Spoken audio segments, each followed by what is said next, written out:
ஏக்கா நீங்கள் எப்படி சிக்கன் சுக்கா வைக்கிறீங்கக்கா? பார்க்கவே அவ்வளோ அழகாக இருக்குது, எங்களுக்கு சொல்லித்தாங்கன்னு கேட்டாங்க ஃப்ரெண்ட்ஸ். ஆனால் எனக்கு வந்து வீடியோ எடுக்க தெரியல, எனக்கு வந்து வீட்டில் யாரும் ஹெல்ப் பண்ண மாட்டேங்கிறாங்க. அதனால் நான் நிறைய ஹெல்த்தியான விஷயத்தையே நிறைய என்னால் பதிவிட முடியலை. இந்த சிக்கன் சுக்காவுக்கு பாருங்கள், சின்ன வெங்காயமும் பெரிய வெங்காயமும் இப்படி எண்ணெய் ஊற்றாமல் இந்த மாதிரி எண்ணெய் கொஞ்சமாக ஊற்றினா போதும். நிறைய சிலவங்க என்ன செய்வாங்க, நிறைய எண்ணெயை ஊற்றி மொழுன்னு வேக வைப்பாங்க. அந்த மாதிரியெல்லாம் வேக வைக்கக்கூடாது. இந்த பாருங்க சட்டி பிடிக்க பாருங்கள், எனக்கு எப்படி சட்டி பிடிக்குன்னு பாருங்கள். நான் சட்டி பிடிக்கிறது தெரியுதா? இந்த மாதிரி லைட்டாக எண்ணெய் ஊற்றி இப்படி நல்லா பட்டை கிராம்பு சோம்பு அப்புறம் வந்து இந்த பிரிஞ்சி இலை கடுகு இதெல்லாம் போட்டு நல்லா தாளித்து இந்த வெங்காயத்தை உள்ளே போட்டு நல்லா வதக்கிட்டு அதுக்கப்புறமா அந்த நான் இஞ்சி தட்டி வச்சுருக்கேன், இந்த இஞ்சியை தூக்கி இப்படி உள்ளே போட்டுருங்க. இஞ்சி உள்ளே போட்டுட்டு இதில் வந்து வெறும் மஞ்சத்தூள், மிளகாய்த்தூள், அதுக்கப்புறம் கொஞ்சோல நம்ம எப்போதும் எல்லா குழம்புக்கும் போடுவோம்ல அந்த குழம்புக்குள்ளே மசாலா தூள் இவ்வளவு மட்டும் எடுத்து வச்சுருக்கேன். இந்த தூளை நீங்கள் எப்படி உள்ளே தட்டிடுங்க. உள்ளே தட்டிட்டு நல்லா வரட்டி எடுத்துருங்க. நல்லா ஒன்று போல் வர்ற மாதிரி நான் ஒத்த கேட்டு செல்லை பிடிச்சிக்கிட்டே நான் வீடியோ எடுக்கிறேன். இப்படி நல்லா வரட்டி எடுத்துக்கோங்க. நல்லா வரட்டி எடுத்தோன்னா அது நல்லா கொஞ்சம் சுருண்டு வதங்கி வந்துடும். பார்த்தீங்களா? எங்கேயாட்டு எண்ணெய் இருக்கான்னு பார்த்தீங்களா? எண்ணெயை லைட்டாக தான் ஊற்றுவேன்.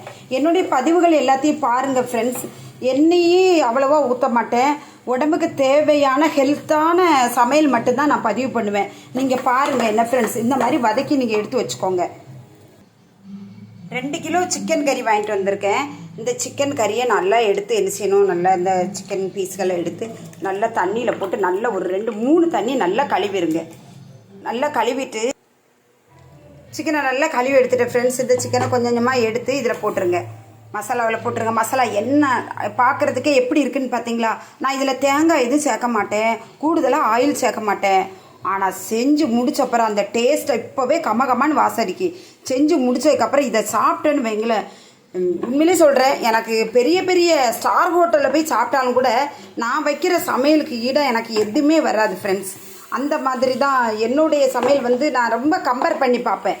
வெளியில் சாப்பிடும்போது நம்மளுடைய சமையல் எப்படி இருக்குது, அதே இது வந்து கடையில் உள்ள பெரிய ஹோட்டலில் போய் சாப்பிடும்போது அந்த சமையல் எப்படி இருக்குது அப்படின்னு சொல்லிட்டு நான் பார்ப்பேன். பார்த்துக்கோங்க. இந்த சிக்கனை போட்டுட்டு இப்படி நல்லா பெரட்டி விட்ருங்க. கலர் எப்படி இருக்குன்னு பார்த்தீங்களா? இந்த சிக்கனை போட்டுட்டு நல்லா இப்படி பெரட்டி விட்ருங்க. பெரட்டி இப்படி நல்லா மசாலா முங்கு மாதிரி இப்படி செய்யுங்க. சரியா? மசாலா இப்படி முங்குற மாதிரி நல்லா இப்படி செஞ்சுருங்க. செஞ்சுட்டு எல்லாம் போட்டாச்சு, உப்பு போட்டாச்சு, எல்லாம் போட்டாச்சு. இதை இன்னும் அப்படியே மூடி வைக்க வேண்டியதான். மூடி வச்சுட்டு வேணும்னா நீங்கள் என்ன பண்ணிக்கிடலாம், தக்காளி 2 சேர்த்துக்கலாம். ரொம்ப போடக்கூடாது, 1-2 சேர்த்துக்கிடலாம். அப்படி இல்லை அப்படின்னு சொன்னால் ஸ்கிப் பண்ணிடலாம்.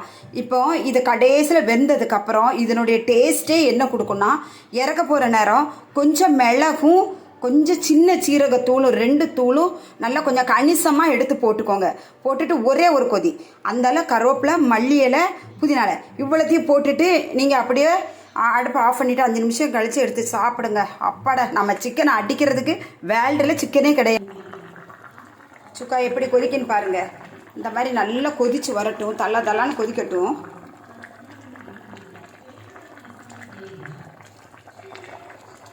இந்த பருவம் நல்லா கொதித்து இன்னும் கொஞ்சம் தண்ணி ஊற்றணும். இந்த ஸ்டேஜில் கொஞ்சோல மிளகுத்தூள், கொஞ்சோல சின்ன சீரகத்தூள், கொஞ்சோல 2-3 நிறைய கருவேப்பிலை போடுங்க. என்கிட்ட கருவேப்பிலை காலி ஆகிட்டு கருவேப்பிலை, அப்புறம் கொஞ்சோல மல்லி இலையை அப்படி போட்டுட்டு கொஞ்சோல சுகரை இப்படி லைட்டாக சுகரை ஆட் பண்ணிக்கோங்க. போட்டுட்டு அப்படி ஒரு கிண்டி வச்சுட்டு நல்லா எடுத்து ஒரு 2 நிமிஷம் கழித்து நல்லா எடுத்து சாப்பிடுங்க. மூடி வச்சுருங்க. மூடி வச்சுட்டு எடுத்து சாப்பிடுங்க. அவ்வளோ டேஸ்ட்டாக இருக்கும், செமையாக இருக்கும். பார்த்துக்கோங்க.